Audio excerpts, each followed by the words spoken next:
Projection से related theorem है जिसका स्टेटमेंट दिया गया है, if P is a projection on H with range space M and null space N, then we have to show that M is orthogonal to N. If and only if P is a self-adjoint and in this case N equals to M orthogonal. यहाँ पे P एक projection दिया गया है range space से null space पर और हमको दिखाना है कि M ऑर्थोगोनल है M पर ये कब होगा, if and only P is a self adjoint, और इसी केस में आगे हमको दिखाना है N equals to M orthogonal. तो चलो कंसीडर करके चलते हैं। First suppose that M orthogonal N, then we have to show that P is a self adjoint. ठीक है, अब यहाँ पे P हमको प्रोजेक्शन दिया गया है तो प्रोजेक्शन के डेफिनेशन को अप्लाई करते हैं। Since P is a projection on H with range space M and null space N, then we have H equals to M direct sum N। ये पूरा प्रोजेक्शन का डेफिनेशन ही अप्लाई हो रहा है, जैसे कि मैं लास्ट वीडियो लेक्चर में मैं एक्सप्लेन की हूँ कि प्रोजेक्शन क्या होते हैं। तो इसका मतलब that is each Z belongs to H is uniquely expressible as Z equals to X plus Y, where X belongs to M and Y belongs to N। जहाँ पे M जो है रेंज स्पेस है और रेंज स्पेस को किस type का लिया गया था, Px इक्वल्स टू X, जहाँ X जो है H के एलिमेंट होगा, और N जो है नल स्पेस है तो इसमें किस टाइप के एलिमेंट थे, Y बिलोंग्स टू H के लिए Py इक्वल्स टू 0। तो इसको इक्वेशन 1 देते हैं, ये हमारा इक्वेशन नंबर 3 हो जाएगा। अब हम कंसीडर करके चल रहे हैं कि M जो है N पर ऑर्थोगोनल है, तो इसी को अप्लाई करते हैं। Since M is orthogonal to N, तो M से एलिमेंट ले लिए X और N से एलिमेंट ले लिए Y। तो चूँकि M और N जो है ऑर्थोगोनल है तो ऑर्थोगोनल की प्रॉपर्टी से क्या हो जाएगा, therefore inner product of X Y equals to inner product of Y X equals to 0। ये इस प्रकार से रिलेशन मिलेगा हमको। Thus for all Z belongs to H, P of Z equals to P of X plus Y, Z equals to X plus Y रख रहे हैं यहाँ पे। ये है जैसे कि हमारे इक्वेशन नंबर 1 से, तो PZ के लिए ले लिए तो इसको अलग अलग करते हैं तो PX प्लस PY मिलेगा, और PX की वैल्यू कितना है, यहाँ से X है, PY की वैल्यू 0 है। तो इसका मतलब PZ इक्वल्स टू हमको कितना मिल रहा है, X मिल रहा है। ये यहाँ पे ध्यान रखिएगा कि PZ की वैल्यू कितना है, X है। अब आगे हम सॉल्व करते हैं, so that inner product of PZ Z, तो PZ की वैल्यू कितना है, X, ये ऊपर मिला, और ये Z की वैल्यू वापस रखते हैं इक्वेशन 1 से, ये हो जाएगा X प्लस वाई। इसको अलग अलग इनर प्रोडक्ट में ऑपरेट कर लिए तो ये हो जाएगा इनर प्रोडक्ट ऑफ X को हम लिख सकते हैं नॉर्म ऑफ X का स्क्वायर, और inner product of X plus Y की वैल्यू निकाले हैं इक्वेशन नंबर 3 में 0। तो inner product of PZ Z की वैल्यू क्या मिलेगा, नॉर्म ऑफ X का स्क्वायर। नाउ हमको क्या दिखाना है, P को सेल्फ एडजॉइंट दिखाना है। तो अभी हम inner product of PZ Z को सॉल्व किए हैं, अब लेके चलते हैं उसके एडजॉइंट को। तो inner product of P star Z Z, तो P स्टार Z, P को इधर ले आए हैं तो ये क्या हो जाएगा, this implies that inner product of Z PZ, Z की वैल्यू वापस रख दी X प्लस वाई, और PZ की वैल्यू अपने निकाले हैं इक्वेशन नंबर 1 और 3 का यहाँ पे यूज़ कर रहे हैं। इसको फिर से अलग अलग इनर प्रोडक्ट में ऑपरेट कर दिए तो ये हो जाएगा इनर प्रोडक्ट ऑफ X को हम लिख सकते हैं नॉर्म ऑफ X का स्क्वायर, और ये हो जाएगा 0।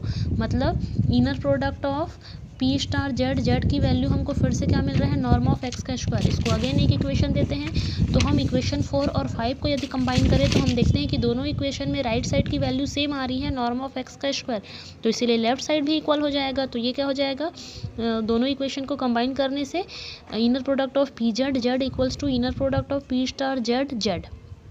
इन दोनों को आपस में सॉल्व कर लिए तो हमको क्या मिल गया, P equals to P star, and hence we conclude that P is a self adjoint operator.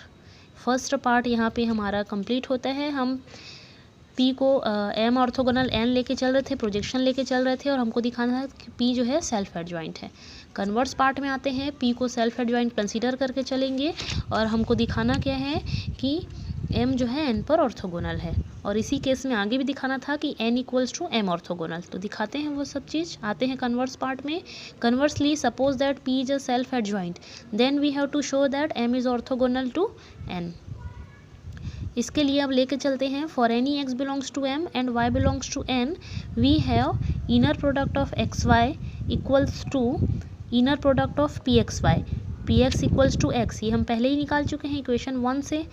तो अब इसको सॉल्व करते हैं, तो इक्वल्स टू X, P को शिफ्ट कर दिए तो P स्टार Y आ गया, P स्टार Y को पी वाई लिख सकते हैं क्योंकि पी यहाँ पे सेल्फ एडजॉइंट है और एक्स पी वाई की वैल्यू क्या है 0, मतलब पी वाई जो है Y belongs to N, Y null space में डिफाइन हो रहा है तो पी वाई की वैल्यू क्या आ जाएगी 0। इसका मतलब inner product of X Y क्या मिल गया 0 मिल गया। तो देखो एक्स कहाँ का एलिमेंट था m का और y कहाँ का एलिमेंट था n का, तो दोनों एलिमेंट को इनर प्रोडक्ट में हम लिए तो क्या मिल रहा है 0 मिल रहा है। तो हम कह सकते हैं कि m n पर ऑर्थोगोनल है, hence m is orthogonal to n। अब आगे हमको दिखाना था कि क्या दिखाना था हमको आगे, n equals to m orthogonal, तो उसके लिए दिखाते हैं। Now it remains to show that n equals to m orthogonal. तो देखते हैं जब m ऑन पर ऑर्थोगोनल था, इसका मतलब है कि n जो है m ऑर्थोगोनल को कंटेन कर रहा है, n is containing on m orthogonal. So suppose that n is a proper subset of m orthogonal. अब हम यहाँ पे देखो m ऑर्थोगोनल जो है n का प्रॉपर सबसेट है, तो अब हमको क्या दिखाना है, n equals to m orthogonal दिखाना है। तो इसके लिए हमको क्या दिखाना पड़ेगा कि n जो है वो प्रॉपर सब स्पेस होगा, सबसेट होगा m ऑर्थोगोनल का।